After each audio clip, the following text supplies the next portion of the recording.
देश में महिषासुर व रावण को अपना पूर्वज मानने वालों की जमात आज बढ़ने लगी है। महिषासुर और रावण दोनों ही विजयदशमी त्योहार से जुड़े हुए हैं। विजयदशमी अर्थात जीत की दशमी। लेकिन किसकी जीत, किस पर जीत, कौन जीता, कौन हारा, किसे मारा गया, किसने मारा, क्यों मारा, किसी की मृत्यु पर उल्लास क्यों, किसे मनाना चाहिए मृत्यु पर उल्लास। मरने वाले कौन लोग थे, मरने वाले किनके पूर्वज थे, मारने वाले किनके पूर्वज थे, और मारने की याद हर साल किन्हें दिलाई जाती है और क्यों। क्या मरने वालों की संतानें जानती हैं कि मृतक या वध किया गया पात्र उनका पुरखा था या उनके पुरखों की हत्या का यह प्रतीक है। ऐसे अनगिनत सवाल खड़े करते हैं मृत्यु पर आधारित जश्न के ये त्योहार, जिन पर पहले तो नहीं पर शिक्षा मिलने के बाद तर्क शक्ति का प्रयोग करने वाली नई पीढ़ी अब सवाल जवाब करने लगी है।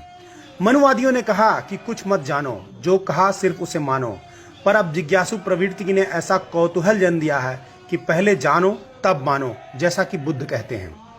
पूर्व में ऐसा था जैसे कि कोई शेर का बच्चा मेमनों की भीड़ में खो गया हो, जो जवान होने के साथ मेमनों के साथ रहते रहते मेमनों जैसा बोलने का आचरण करने लगा। लेकिन कालांतर में जब कोई उसकी जमात का शेर मिला और उसे एहसास कराया कि तुम मेमना नहीं बल्कि शेर हो, तो उसके अंदर का शेर सा व्यवहार उत्पन्न हो सका। ठीक ऐसे ही हजारों वर्ष पहले हमारी बहुजन आबादी व गुलामी की जंजीरों में जकड़ी होने से उसकी बुद्धि व विवेक मनुवादियों के वहां बंधक पड़ गई थी, जो शिक्षा के साथ अपने बंधनों को तोड़ स्वतंत्र होने की तरफ अग्रसर है। तभी तो उस महिषासुर को, जिसे हम कलंकित असुर, राक्षस, बुरा चरित्र आदि का कहकर हे दृष्टि से देखते थे, आज उसकी शहादत दिवस, उसे मारने का मंचन करने वालों पर मुकदमा दर्ज करवाने की शुरुआत व देवी दुर्गा की जगह महिषासुर को पिता की दृष्टि से देखते हुए उसे सार्वजनिक तौर पर चुम्बन लेने तक की साहसिक स्थितियां पैदा होने लगी हैं। सोशल मीडिया पर एक वायरल चित्र जिसमें अपने पुरखा महिषासुर को श्रद्धावश चुम्बन कर रही है, बहुत कुछ बयां कर रहा है।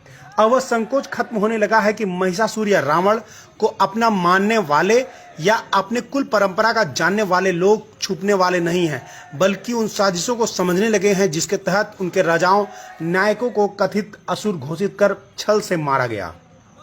आज आदिवासी बेटी डॉक्टर सुषमा अपने साथ असुर जोड़कर खुद को गर्व के साथ असुर पुत्र घोषित कर रही हैं। झारखंड के मुख्यमंत्री शिबू सोरेन जी रावण दहन पर रावण को जलाने का इनकार करते हुए रावण को अपना पूर्वज कह चुके हैं। तमिलनाडु के पूर्व मुख्यमंत्री करुणानिधि जी की बेटी कनिमोझी जी खुद को असुर शूद्र पुत्री संसद में कह चुकी हैं। समाजवादी पार्टी के प्रोफेसर राम गोपाल यादव जी समूची ओबीसी कम्युनिटी को राज्यसभा में शूद्र कह चुके हैं। छत्तीसगढ़ के मुख्यमंत्री भूपेश बघेल के पिता जी व छत्तीसगढ़ के पेरियार के नाम से विख्यात नंद कुमार बघेल जी रावण को बहुजनों का पूर्वज बताते हुए रावण को मत जलाओ नामक किताब लिख चुके हैं, जो वर्तमान में प्रतिबंधित है। प्रख्यात लेखक सुभाष गुप्ता जी अपना नाम मुद्रा राक्षस में लिख रहे हैं। सोचने का विषय है कि वेद पुराण या हिंदू शास्त्र, स्मृतियां, रामायण, महाभारत आदि आर्य ऋषियों या विद्वानों ने लिखे हैं, जिसमें कहीं भी किसी राक्षस को व्यभिचारी, बलात्कारी नहीं बताया गया है, जबकि उन्हीं के द्वारा ब्रह्मा, विष्णु, इंद्र आदि को क्या कुछ करते नहीं लिखा गया है। इस देश का असुर राक्षस अर्थात मूल निवासी अपने स्वाभिमान से समझौता नहीं करता रहा है। वह व्यभिचारी, अन्यायी, सुरा सेवक नहीं था, फिर वह कथित राक्षस है क्यों? कोई ज्ञानी आर्यों द्वारा लिखी किताबों से ही यह बताए रावण, महिषासुर, हिरण्यकश्यप, बलि आदि बुरे कैसे थे, उनके बुरे कर्म क्या थे, तथा कथित सुरों यानी कि देवताओं के अहिल्या, सरस्वती, वृंदा, तुलसी आदि के साथ घटित कृत्य नैतिकता की कसौटी पर खरे कैसे हैं। अर्थात रक्ष संस्कृति के लोग भयानक, कुरूप, और मेनका व उर्वशी की संस्कृति के लोग आदरणीय। गजब का कॉन्सेप्ट है, लेकिन अब पोल खुलने लगी है और इन कथित राक्षसों के खानदान के लोग रिएक्ट करने लगे हैं। यह एक बहुत बड़ा सांस्कृतिक परिवर्तन है। यह लेख चंद्रभूषण सिंह यादव, प्रधान संपादक यादव शक्ति जी के द्वारा लिखा गया है। मेरी तरफ से बहुत बहुत धन्यवाद।